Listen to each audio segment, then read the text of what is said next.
ప్రభునామానికే మహిమ కలుగునుగాక. కూడి వచ్చిన మీ అందరికీ కర్మల ఆత్మీయ సహవాస సంఘ విశ్వాసులందరికీ మన ప్రభువును ఆయన ప్రియ కుమారుడునైన యేసుక్రీస్తు వారి శ్రేష్టమైన నామములో శుభములు మరియు అందరికీ వందనాలు.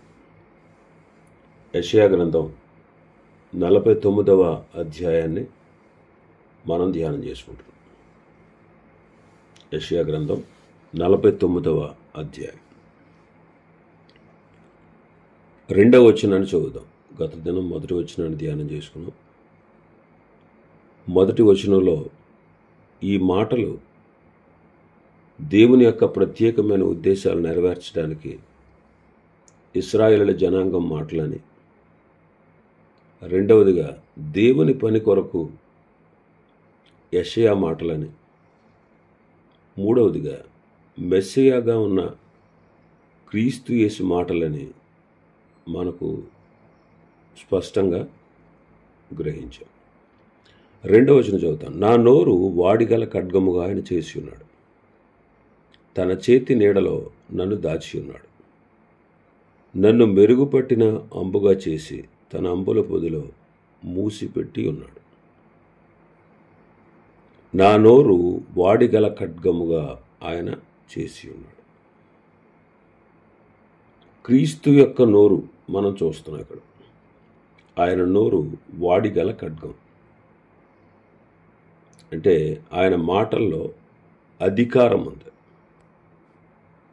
ఆయన మాటల్లో అధికారం ఉంది.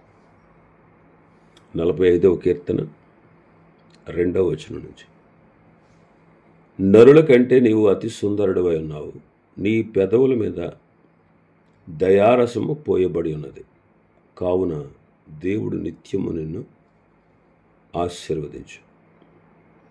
శూరుడా, నీ కత్తి మొలను కట్టుకొనుము, నీ తేజస్సును నీ ప్రభావమును ధరించుకును. ఇక్కడ భక్తుడు అంటాడు, ఒక దివ్యమైన సంగతితో నా హృదయం బహుగా ఉప్పొంగుతుంది. నేను రాజును గూర్చి రచించిన దాన్ని పలికెదను, నా నాలుక త్వరగా రాయువాని కలం వలె ఉన్నది. ఎవరి రాజు? మన ప్రభు అయిన యేసుక్రీస్తు. ఆయన నరులందరికంటే అతి సుందరుడు. ఆయన పెదవుల మీద దయారసము పోయబడినట్లున్నది. పెదవుల ద్వారానే మాటలు వస్తాయి. అందుకే క్రొత్త నిబంధనలో మనం చదువుతాం, ఆయన నోట నుండి వచ్చిన దయగల మాటలు అని. ఆయన నోట నుండి వచ్చిన దయగల మాటలు. ఇంకా మత్తయి సువార్త 7వ అధ్యాయం 28వ వచనం చదివితే, యేసు ఈ మాటలు చెప్పి ముగించినప్పుడు జనసమూహములు ఆయన బోధకు ఆశ్చర్యపడుచుండిరి. ఎలైనగా ఆయన వారి శాస్త్రుల వలె కాక అధికారము గలవాని వలె వారికి బోధించెను. ప్రభు తన శిష్యులను పిలిచి సుదీర్ఘమైన ప్రసంగం చేశాడు. కొండ మీద ప్రసంగం అంటారు. సుదీర్ఘమైన ప్రసంగంలో ఆయన ప్రసంగం చేసి ముగించిన తర్వాత జనసమూహములు ఆయన బోధకు ఆశ్చర్యపడ్డారు. ఎందుకంటే అధికారము గలవాని వలె ఆయన బోధించారు. అధికారం గలవాని వలె ఆయన బోధించారు అంటే ఆయన బోధలో అధికారం ఉంది. అధికారం గలవాడుగా బోధించారు అంటే అదొక ఆజ్ఞగా, అది సత్యం. ఆ మాటలు అవి మనం తప్పనిసరిగా పాటించాలి అన్నట్టుగా ఉంది. ప్రకటన గ్రంథం చదివితే 1వ అధ్యాయం 16వ వచనం, ఆయన తన కుడి చేత 7 నక్షత్రములు పట్టుకుని ఉండెను, ఆయన నోట నుండి 2 అంచులు గల వాడి అయిన ఖడ్గం ఒకటి బయలు వెడలుచుండెను. ఆయన నోట నుండి రెండంచుల ఖడ్గం ఒకటి బయలువెడలుచుండెను. ప్రకటన గ్రంథం 19వ అధ్యాయం 15వ వచనం. జనములను కొట్టుటకై ఆయన నోట నుండి వాడిగల ఖడ్గము బయలువెడలుచున్నది. ఈనాడు దేవోక్తులు అంటే దేవుని యొక్క వాక్యాన్ని మనం కూడా అధికారంతో ప్రకటించాలి. ఇది దేవుని మాట. పరిశుద్ధ గ్రంథం అంతా కూడా ఇది దేవుని మాటలే. దేవుడే 40 మంది ప్రవక్తలను తన స్వాధీనంలోకి తీసుకుని వారి మనస్సులని ఆయన స్వాధీనంలో ఉంచుకుని పరిశుద్ధ గ్రంథాన్ని రాయించారు. ఆయన 40 మంది ఒకే కాలానికి చెందినవారు కాదు, సమకాలికులు అక్కడక్కడ ఉన్న ఒకరిని గూర్చి మరొకరికి తెలియనటువంటి కాలంలో ఉన్నారు. వాళ్ళు వేరువేరు కాలాల్లో నివసించారు. అయినా 40 మంది ఒకే విషయాన్ని రాశారు. 40 మంది కూడా వారు రాసినటువంటి రాతల్లో ఏ విధమైనటువంటి భేదాభిప్రాయాలు లేవు. అందరూ ఒకే విషయాన్ని గురించి రాశారు. ఒకే కాలానికి చెందినవారు కాదు, 1600 సంవత్సరాల్లో ఉన్నారు. మోషే ఎవరో దావీదుకు తెలియదు.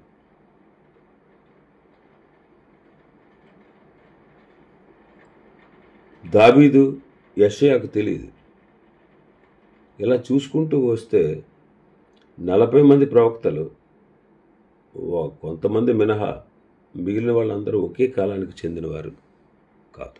కానీ ఒకే కాలానికి చెందినవారు కాకపోయినా వారు దేవుని గూర్చినటువంటి సత్యాలు విభేదించకుండా రాయగలిగారంటే దేవుడే వారితో ఈ పరిశుద్ధ గ్రంథాన్ని రాయి. ఇవన్నీ దేవుని మాటలు. ఇవి అధికారముతో కూడిన మాటలు. ఇవి దేవుని వాక్కు గనక ప్రజలు వాటికి తప్పక లోబడాలి. కాబట్టి దేవుని వాక్యం మీద బలమైనది. హెబ్రీ పత్రిక 4వ అధ్యాయం 12వ వచనం చదివితే, ఎందుకనగా దేవుని వాక్యము సజీవమై బలము గలదై రెండంచులు గల ఎటువంటి ఖడ్గము కంటేను వాడిగా ఉండి ప్రాణాత్మలను కీళ్లను మూలుగను విభజించునంత మట్టుకు దూరుచు హృదయం యొక్క తలంపులను ఆలోచనలను శోధించుచున్నది. దేవుని వాక్యము సజీవమైనది.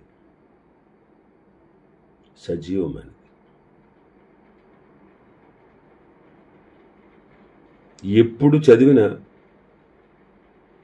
అది నీతో మాట్లాడుతుంది. అన్ని కాలాల వారికి కావలసింది. అన్ని వయస్కుల వారితో మాట్లాడగలిగేది. అన్ని వయస్కుల వారితో. చూడండి, యవనస్తులు ఉంటారు, చిన్నపిల్లలు ఉంటారు, నడి వయస్కులు ఉంటారు, పురుషులు ఉంటారు, స్త్రీలు ఉంటారు, వృద్ధులు ఉంటారు. వాళ్ళు ఒకే కాలంలో అందరూ ఒక చోట కూర్చుని దేవుని వాక్యాన్ని వింటారు. ఆ వాక్యం అందరితో మాట్లాడుతుంది. అందుకే అందులో జీవం ఉంది. సజీవమై అంటారు, బ్రతికించేది. జీవం ఉంది అందులో, దేవుని యొక్క వాక్యం. అందుకే మనుషులు రొట్టె వలన మాత్రము కాదు అంటే రొట్టెలు తినొద్దని కాదు, అక్కడ ఆహారం తీసుకోవద్దని కాదు, ఈ భౌతికమైనటువంటి ఆహారమే కాదు, దేవుని నోట నుండి వచ్చు మాట వలన బ్రతుకుతాడు అన్నారు. దేవుని నోట నుంచి వచ్చి మాట వలన. కాబట్టి దేవుని వాక్యము సజీవమైనది, బలము గలది. రెండంచుల వాడి అయిన ఖడ్గము ఎలా ఉంటుందో దానికంటే కూడా షార్ప్గా ఉంటుంది. ప్రాణాన్ని, ఆత్మని, కీళ్లను, మూలుగును విభజించినంత మట్టుకు దూరుచు హృదయం యొక్క తలంపులను ఆలోచనను శోధిస్తుంది. ఎఫెసీ పత్రిక 6వ అధ్యాయం 17వ వచనం. మరియు రక్షణ అను శిరస్త్రాణమును దేవుని వాక్యమును ఆత్మ ఖడ్గమును ధరించుకున్నాడు. ఇక్కడ నోరు వాడిగల ఖడ్గము అనే విషయాన్ని చూస్తాం. ఈ ఖడ్గం అనేటువంటి ప్రతిదీ కూడా దేవుని యొక్క వాక్యానికి, దేవుని ఆత్మకు సూచనగా ఉంది. కాబట్టి ప్రభు నోరు వాడిగల ఖడ్గం. ఆయన మాటల్లో అధికారం ఉంది. ఆయన మాటలు యథార్థమైనవి. ఆయన మాటలు జీవం గలవి. ఆయన మాటలు బలపరిచేవి. ఆయన మాటలు దయగల మాటలు. ఆయన మాటలు అధికారంతో కూడినటువంటి. కాబట్టి ఆయన మాటకు మనం విధేయులం అవ్వాలి. ఇంకా మన భాగంలోకి వస్తే,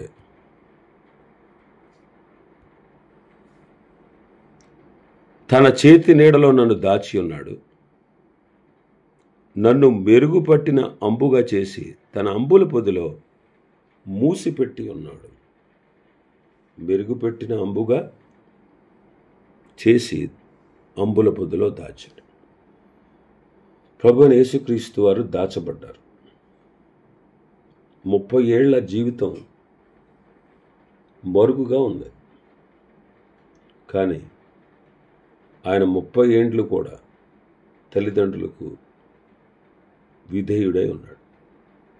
భౌతికంగా తల్లిదండ్రులని పిలవబడేవారు. 3.5 ఏండ్ల కొరకు ఆయన దాచబడ్డాడు. 3.5 ఏండ్ల కొరకు, నిండు యవ్వనం వచ్చేంత వరకు ఆయన దాచబడ్డాడు. యెషయా గ్రంథం 51వ అధ్యాయం 16వ వచనం.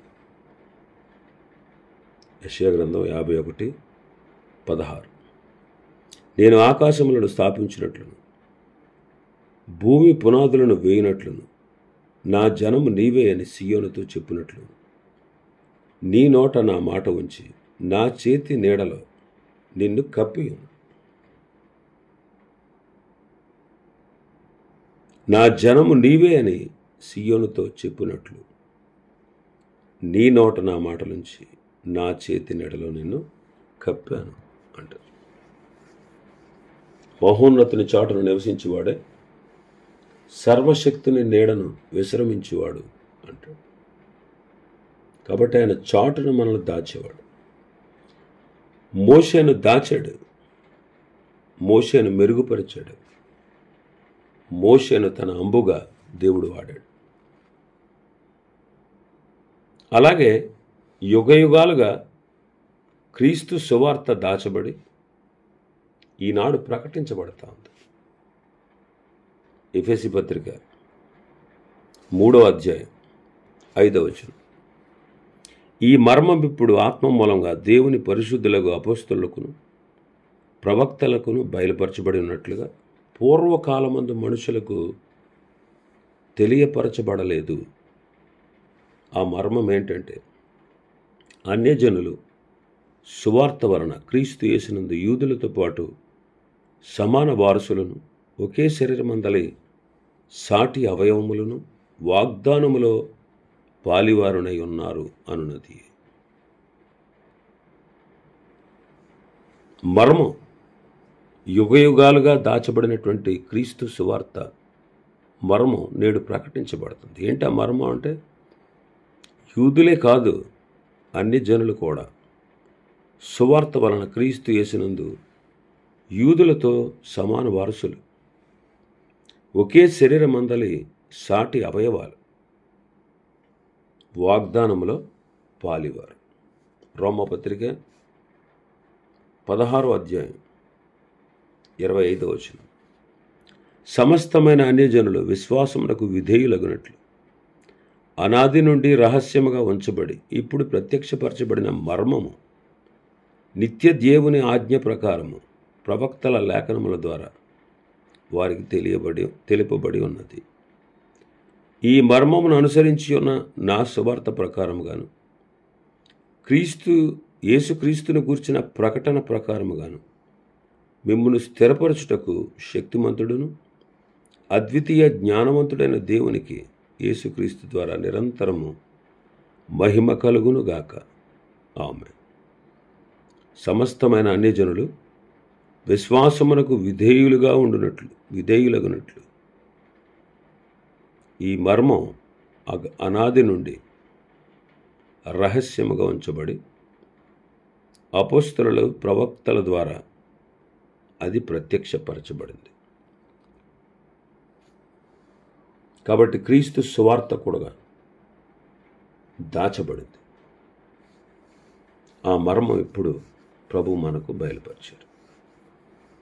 రాబోయే శ్రమల కాలంలో, 7 ఏండ్ల శ్రమల కాలంలో 3.5 సంవత్సరాలు ఇశ్రాయేలీలు దాచబడతారు. 3.5 సంవత్సరాలు. ప్రకటన గ్రంథం 12వ అధ్యాయం 13వ వచనం నుంచి. ఆ ఘట సర్పము తాను భూమి మీద పడద్రోయబడి ఉండటం చూచి ఆ మగ శిశువును కనిన స్త్రీని హింసించెను. అందువలన ఆమె అరణ్యములో ఉన్న ఒక చోటకి ఎగురునట్లు గొప్ప పక్షిరాజు రెక్కలు 2 ఆమెకి ఇయ్యబడిన. అచ్చట ఆ సర్ప ముఖమును చూడకుండా ఆమె ఒక కాలములు అర్ధకాలము పోషింపబడు. ఒక కాలములు అర్ధకాలం. కాలము సంవత్సరం, కాలములు అంటే 2 సంవత్సరాలు, 1 + 2 3, అర్ధకాలము 3.5 సంవత్సరాలు.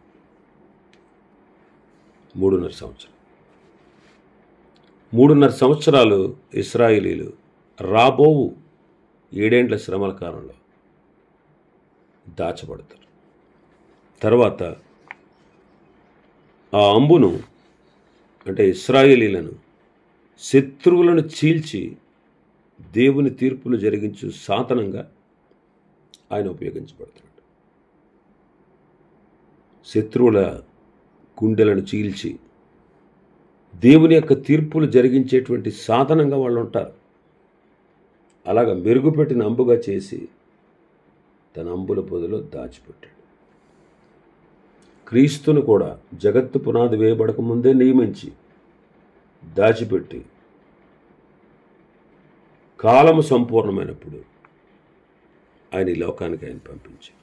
అలాగే మోషేను కూడా దాచిపెట్టి ఐగుప్తీయుల సకల విద్యలు నేర్పి దాచిపెట్టి మరణించకుండా 40 సంవత్సరాలు ఏ రాజు అయితే చంపాలని శాసనం చేశాడు ఆ రాజు ఇంట్లోనే 40 సంవత్సరాలు పెంచబడినట్లుగా చేసి చివరికి తన పని కొరకు మోషేను నియమించాడు. క్రీస్తు సువార్త కూడా అంతే. అన్ని జనులైనటువంటి వారికి కూడా రక్షణ ఉంది అనేటువంటి విషయం ఆ మర్మం దాచబడింది. కానీ దేవుడు వాగ్దానం చేశాడా లేదా? అబ్రహాముకు చేశాడు. నీ సంతతి వారి ద్వారా అన్ని జనులందరూ ఆశీర్వదించబడి. ఎవరో నీ సంతతి అంటే ఎవరు? ప్రభు అయిన యేసుక్రీస్తు. యేసుక్రీస్తు ద్వారా సమస్తమైన అన్ని జనులు రక్షణ పొందుతారు. ఇలాగ దాచి ఉంచి మెరుగుపెట్టిన అంబుగా చేసి దాచి ఉంచి ఉపయోగించే సాధనంగా చేసి, అలాగే ఈనాడు మనం కూడా దాచబడితే మెరుగుపెట్టిన అంబుగా చేసి దాచబడినప్పుడు ప్రభు వాడుకోగలిగిన అర్హమైన పాత్రగా మనం ఉంటాం. కాబట్టి మనం కూడా దాచబడాలి. అంటే దీనులుగా విధేయులుగా మనం ప్రభు దగ్గర నేర్చుకోవాలి. ప్రభు సత్యాలు మనం నేర్చుకుని దాచబడితే ఒక దినాన వాడబడతాం. ఇంకా 3వ వచనం చూస్తే మన భాగంలో 49వ అధ్యాయం 3వ వచనం. ఇశ్రాయేలు, నీవు నా సేవకుడు, నీలో నన్ను మహిమపరుచుకునేదనని ఆయన నాతో చెప్పాడు. ఇశ్రాయేలుకు దేవుడు తన సంకల్పాన్ని వివరిస్తున్నాడు. నీవు నా సేవకుడు, నీలో నన్ను మహిమపరుచుకునేదను అని చెప్పారు. నీలో నన్ను మహిమపరుచుకునేది. నీలో నన్ను లోకం చూస్తుంది. కుమారుడైనటువంటి క్రీస్తులో తండ్రిని మనం చూస్తాం. అలాగే ఇశ్రాయేలీలలో సర్వలోకం కూడా దేవుని మహిమను చూడాలి. హోషేయ గ్రంథం 11వ అధ్యాయం 1వ వచనం. ఇశ్రాయేలు బాలుడై ఉండగానే నేను అతని ఎడల ప్రేమ కలిగి నా కుమారుని ఐగుప్తు దేశంలో నుండి పిలిచి తిని. ఇక్కడ ఇశ్రాయేలీల యొక్క మహిమను లోకానికి చూపించబోతున్నాడు. మరి వారు ఐగుప్తు దేశంలో ఇశ్రాయేల్ బానిసలుగా ఉన్నప్పుడు 430 సంవత్సరాలు ఉన్నప్పుడు ఐగుప్తు దేశంలోంచి వారిని అద్భుతమైన రీతిలో ఆయన విడిపించారు.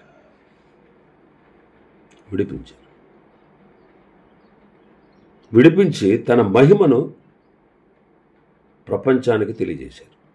ఆయన చేసిన అద్భుతాలు, వారిని నడిపించిన తీరు, ఎర్ర సముద్రంలో పాయలు చేసిన రీతి, యొర్దాను నదిని ఆపిన రీతి, ఇవన్నీ విన్నప్పుడు శత్రువులు బలహీనలైపోయారు. శత్రువుల గుండెలు కరిగి నీరైపోయినాయి. అనేకులకు ఆయన భయం కలిగింది. వాళ్ళ దేవుని యొక్క మహిమ లోకానికి ప్రచురించబడింది. కాబట్టి ఇశ్రాయేలీలో దేవుని మహిమను అన్యజనులు చూచారు. అలాగే ప్రభువైన యేసుక్రీస్తు వారిలో తండ్రి ఉన్నాడు. క్రీస్తు ద్వారా తండ్రి మహిమపరచబడ్డాడు. క్రీస్తు ద్వారా తండ్రి మహిమపరచబడ్డాడు. మత్తయి సువార్త 17వ అధ్యాయం 5వ వచనం. అతడు ఇంకా మాట్లాడుచుండగా ఇదిగో ప్రకాశమానమైన ఒక మేఘము వారిని కమ్ముకొను. ఇదిగో ఈయన నా ప్రియకుమారుడు, ఈయన యందు నేను ఆనందించున్నాను, ఈయన మాట వినుడనే ఒక శబ్దము మేఘములో నుండి పుట్టాను. ఈయన నా ప్రియకుమారుడు. యోహాను సువార్త 14వ అధ్యాయం 8వ వచనం నుంచి. అప్పుడు ఫిలిప్పు, ప్రభువా, తండ్రిని మాకు కనపరచుము, మాకంతే చాలునని ఆయనతో చెప్పగా యేసు, ఫిలిప్పు, నేను ఇంతకాలము నీ యొద్ద ఉండినను నీవు నన్ను ఎరగవా? నన్ను చూసినవాడు తండ్రిని చూసి ఉన్నాడు గనుక తండ్రిని మాకు కనుపరచమని ఎలా చెప్పుచున్నావు? తండ్రి యందు నేనును నా యందు తండ్రి ఉన్నామని నీవు నమ్ముటలేదా? నేను మీతో చెప్పుచున్న మాటలు నా అంతటా నేనే చెప్పుటలేదు. తండ్రి నా యందు నివసించుచు తన క్రియలు చేయుచున్నాడు. తండ్రి యందు నేనును నా యందు తండ్రి ఉన్నామని నమ్ముడి, లేదా ఈ క్రియల నిమిత్తమైన నన్ను నమ్ముడు. వారు ఏకత్వాన్ని కలిగి ఉన్నారు. తండ్రి, కుమారుడు, పరిశుద్ధాత్మ. వారు ఏకత్వాన్ని కలిగి ఉన్నారు. ఎంత ఏకత్వం అంటే ఎవ్వరూ విడదీయలేని గుణకారం లాంటి ఏకత్వం. అందుకే నన్ను చూసినవాడు తండ్రిని చూసినట్టే ఎందుకన్నాడు? తండ్రి ఆయనలో ఉన్నాడు, తండ్రిలో క్రీస్తు ఉన్నాడు. క్రీస్తులో తండ్రి మహిమపరచబడతాడు. అలాగే ఈనాడు విశ్వాసి ద్వారా దేవునికి మహిమ రావాలి. విశ్వాసి ద్వారా దేవునికి మహిమ రావాలి. మత్తయి సువార్త 5వ అధ్యాయం 16వ వచనంలో ప్రభువు అంటారు, మనుషులు మీ సత్క్రియలను చూచి పరలోకమందున్న దేవుని మహిమపరచినట్లు వారి ఎదుట మీ వెలుగు ప్రకాశింపనివ్వండి. మనుషులు మీ సత్క్రియలను చూచి పరలోకమందున్న దేవుణ్ణి మహింపరచాలి. కాబట్టి మన క్రియలు దేవుని మహింపరిచేవిగా ఉండాలి. మన క్రియలు దేవుని మహింపరిచేవిగా ఉండాలి. దేవుని చిత్త ప్రకారం ఒకవేళ మనం బాధ అనుభవిస్తూ ఉంటే అలాంటి వారు కూడా సత్ప్రవర్తన గలవారే నమ్మకమైన సృష్టికర్తకు తన ఆత్మను అప్పగించుకుంటారంటాడు పేతురు గారు. కాబట్టి మన ద్వారా దేవునికి మహిమ రావాలి. దేవునికి మహిమ రావాలి. నీలో నన్ను చూస్తారు. ప్రభు అంటున్న మాట అది. నీవు నా సేవకుడు, నీ ద్వారా నన్ను నేను మహింపరుచుకుంటాను అని ప్రభు చెప్తున్నారు. నీ ద్వారా. అందుకే పేతురు మొదటి పత్రిక 2వ అధ్యాయం మనం చూస్తే 2వ అధ్యాయం 9వ వచనం. అయితే మీరు చీకటిలో నుండి ఆశ్చర్యకరమైన తన వెలుగులోకి మిమ్మల్ని పిలిచిన వాని గుణాతిశయములను ప్రచురము చేయ నిమిత్తం ఏర్పరచబడిన వంశము, రాజులైన యాజక సమూహము, పరిశుద్ధ జనమును, దేవుని సొత్తైన ప్రజలనై ఉన్నారు. మిమ్మల్ని చీకటిలో నుండి ఆశ్చర్యకరమైన తన వెలుగులోనికి పిలిచిన వాని గుణాతిశయాలను మీరేం చేయాలి? ప్రచురము చేయు నిమిత్తము అంటే ప్రచురము చేయు నిమిత్తం. కాబట్టి మన ద్వారా దేవునికి, ఆయన కృపా మహిమకు కీర్తి కలగాలి. మన ద్వారా ఆయన మహింపరచబడాలి. ఇంకా చాలా విషయాలు ఉన్నాయి. ప్రభు చిత్తమైతే రేపటి దినం మరికొన్ని విషయాలు మనం ధ్యానం చేసుకుందాం. దేవుడి వర్తమాన వాక్యాన్ని మన వినికిడిలో ఆశీర్వదించునుగాక. ఆమేన్. ప్రార్థన చేస్తాం.